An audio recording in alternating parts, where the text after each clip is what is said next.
Bonjour tout le monde. Aujourd'hui, je vous ai fait une petite capsule concernant les mesures composées. Alors, rapide rappel, les mesures simples, on les reconnaissait aux chiffres indicateurs débutant par un 2, 3 ou 4, et les temps se divisaient par 2. Donc, une blanche se divise en deux noirs, qui se divise en deux croches, etc.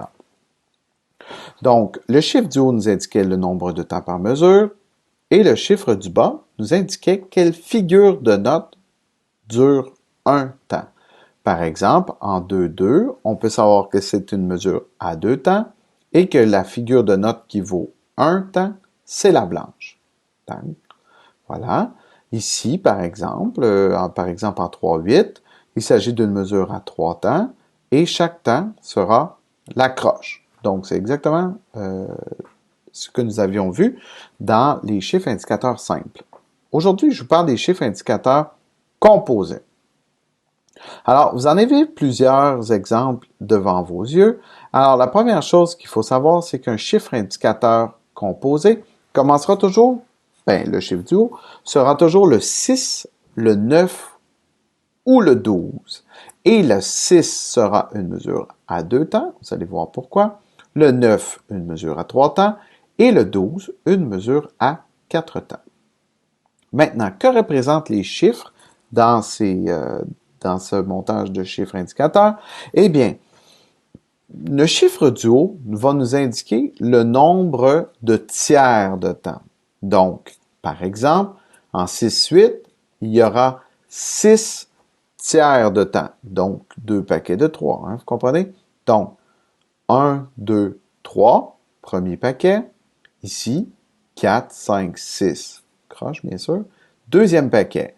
Alors, ça se compte 1, 2, 3, 4, 5, 6 ou 1, 1, 1, 2, 2, 2, 1, 1, 1, 2. OK? Donc, ça se compte vraiment en deux, normalement, plutôt que d'être 2, 1 et 2 et 1 et 2. Ça fait 1, 2, 3, 4, 5, 6. Ensuite, le chiffre indicateur du bas, c'est celui qui nous indique la figure de note ou de silence qui dure un tiers de temps. Alors, comment est-ce qu'on fait pour savoir ça? Alors, tout d'abord, on se rappelle que ici, dans un tableau qui ressemble au chiffre indicateur simple, alors, ce qu'on nous dit, c'est que, pardon, c'est pas tellement clair. Donc, on nous donne un exemple. Une mesure à deux temps. 6-2. Qu'est-ce que c'est 6-2? C'est 6 blanches par mesure. Alors, si je regroupe les 6 blanches par mesure, ça nous fait des paquets de 3. Alors, on ira vers, si vous voulez, chaque temps, ce sera une ronde pointée. Ça, c'est vraiment rare. On va plutôt aller dans quelque chose d'un peu plus standard. 6-8. Alors, le 8 nous indiquera, on fait des paquets de 3. Mais de quoi? Ben ici, c'est des paquets de croches. Et ça va nous donner un temps. OK? Donc, on avait l'exemple ici. Donc, dans les mesures composées, les temps, souvent des nombres pointés, vont se diviser par 3, comme ça ici. Alors, voici quelques exemples.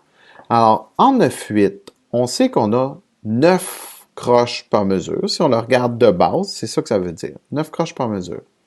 On sait que c'est des paquets de 3. Alors, ça va être 3 temps. 9 divisé par 3. Et c'est des paquets de 3 quoi? Ben, de 3 croches. Alors, un paquet de 3 croches, ça fait, par exemple, une noire pointée. Si j'en mets deux ensemble, ça fait une blanche pointée. Donc, ici, ça se chanterait 1, 2, 3, 4, 5, 6, 7, 8, 9. Ta, ta. Comme si c'était blanche-noire, par exemple, en 3, 4. Ici, encore une fois, 12, 8, donc 12 croches par mesure. 1, 2, 3, premier temps. 4, 5, 6, deuxième temps. 7, 8, 9, troisième temps. Et 10, 11, 12, dernier temps. Voilà. Et le plus fréquent, c'est vraiment les mesures en 8. 6, 8, 9, 8, 12, 8.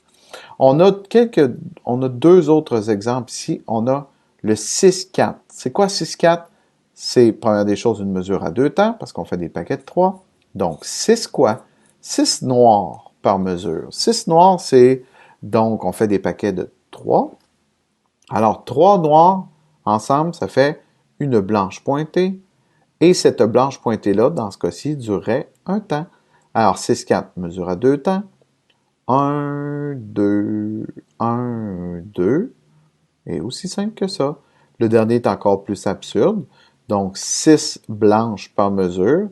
Un paquet de 3 blanches ici, ça fait une ronde pointée. Donc, ça ferait, chaque ronde pointée durerait un temps. Exact.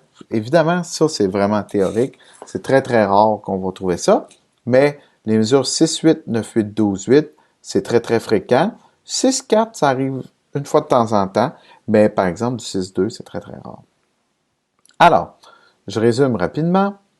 En les chiffres indicateurs composés, le chiffre du haut, 6, 9, 12. Le chiffre du bas nous indique les tiers de temps. Donc, on fera des paquets de 3.